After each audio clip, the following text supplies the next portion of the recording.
If a new CISO comes up and says, hey, what should I focus on in the first 90 days of being in a company? I would say don't make any abrupt changes. Don't try to prove a point about how good you are on the technical front. Just focus on building relationships.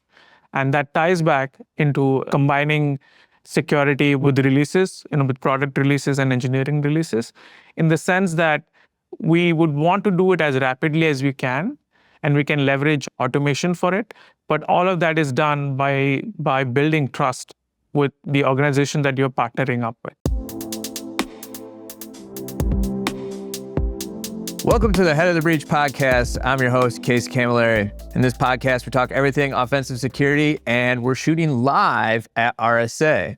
So I have Vivek Menon with me today. Vivek is a seasoned CISO and CDO with over 22 years of experience in cybersecurity, with expertise in managing comprehensive security programs, data-driven cultures, and cloud transformations.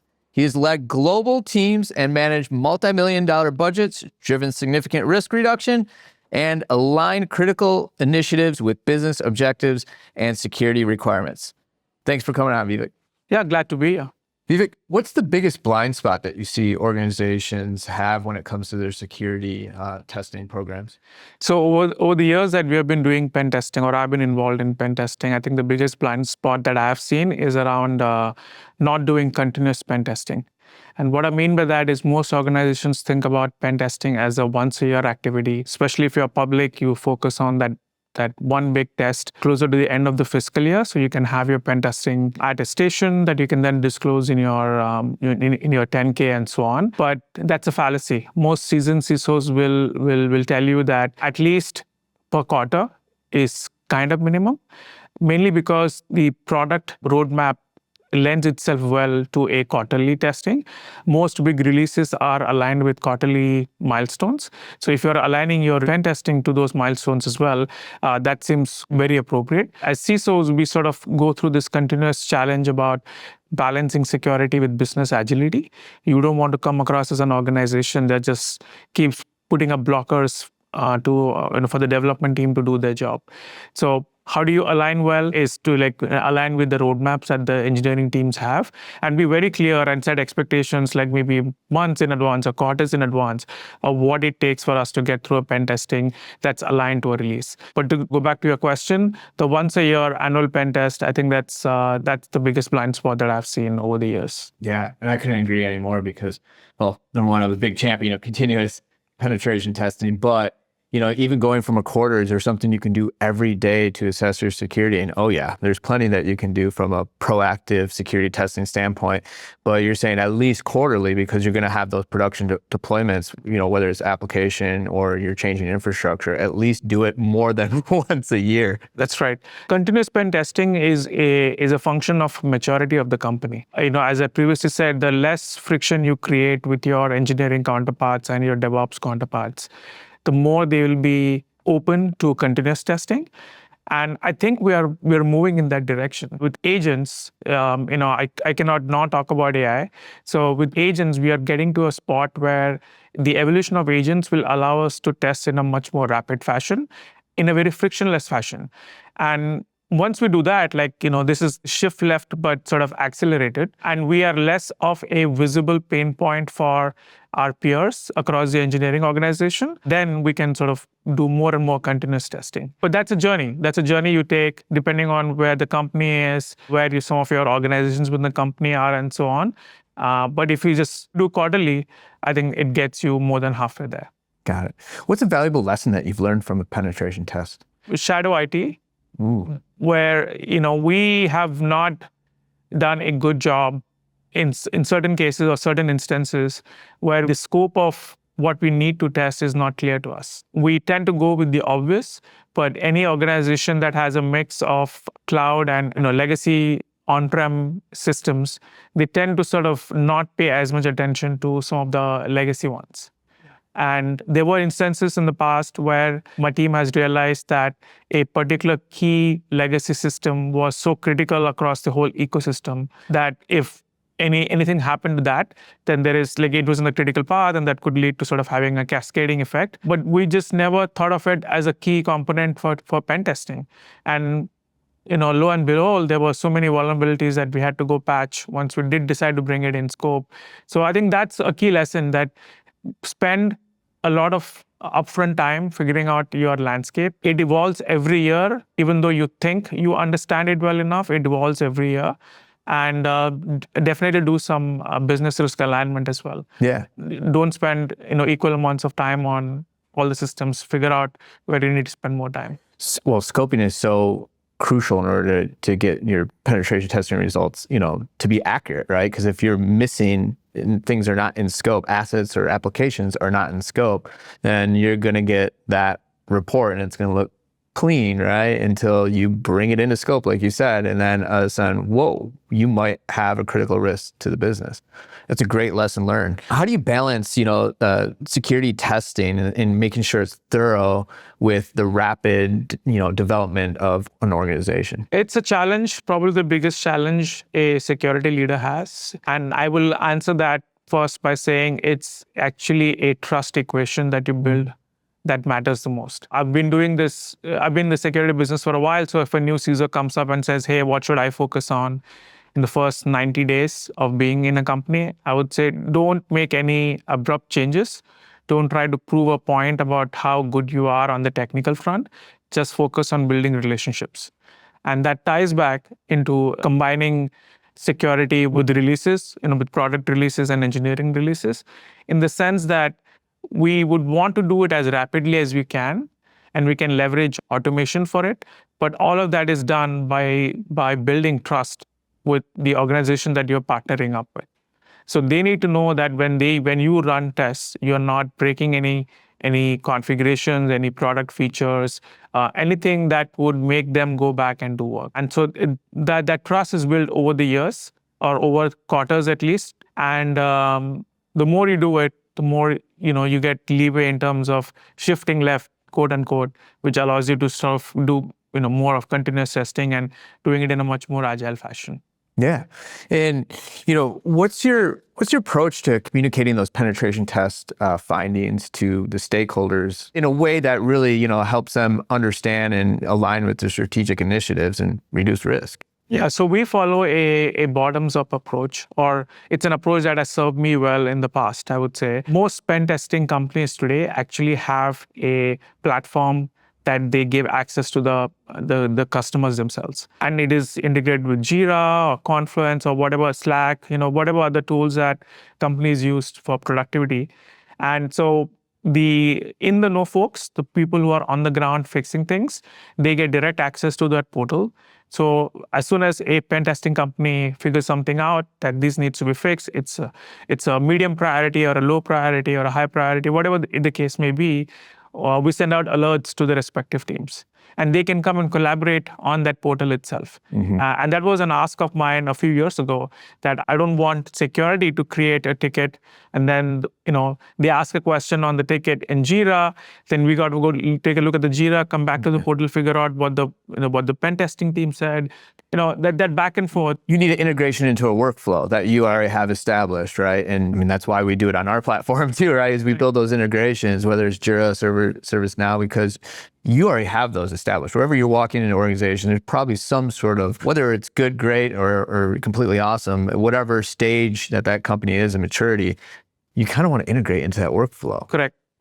But that's how we communicate with the doers, I would say. Mm-hmm. Then there are the middle managers. They are technical enough to understand what particular results mean and overall how we are doing from a pen testing point of view or continuous vulnerability testing point of view.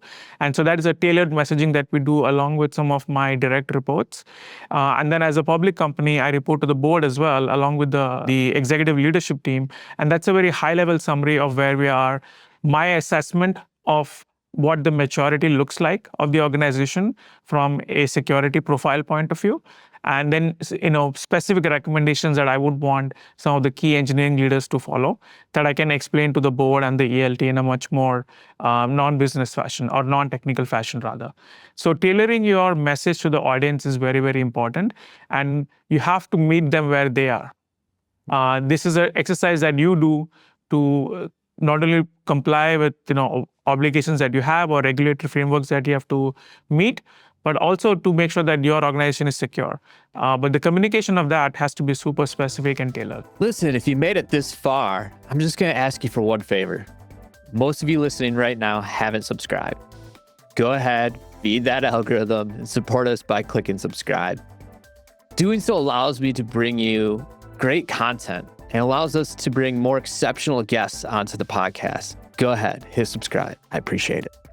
Vivek, what is shadow AI and what are you doing about it? Yeah, shadow AI is my favorite term. It's probably the term of 2025. And it's also a term that I've been living with for the past few months. So much like shadow IT, which was sort of the buzzword a few years ago, shadow AI is folks, over-enthusiastic, well-intentioned folks adapting to capabilities that AI can deliver on, but in a very haphazard fashion. My friend told me a Zapier agent allows me to produce a report much faster. I'm going to build something on Zapier and just connect and expose all of my company data to it. Do we have guardrails and controls in place to stop sensitive data from getting out? Yes. But at the end of the day, we rely a whole lot on human judgment and what they should be doing and not doing to protect our IP and our customers' IP and so on. And today we have a proliferation of systems or agents or models, however you want to put it, that exists out there that we don't have a full grasp on. And so it's a very real problem. It's a now problem. It is not a hypothetical.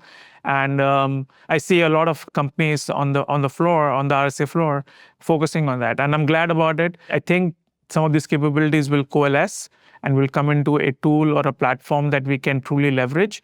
But it's a here and now problem that most security leaders are facing. Yeah, and we all know the benefits of AI, right? We're all putting it in our organizations. And a common thing that I'm hearing is, even as an offensive security platform and the testing that we're doing, we have customers that are saying, during legal, hey, do you use AI? Are you training your private models with our data? If so, in contract, in legal, don't, right? And so it kind of handcuffs our capabilities of really leveraging AI in our own platform. We have to kind of build an on-off switch whether we can do that.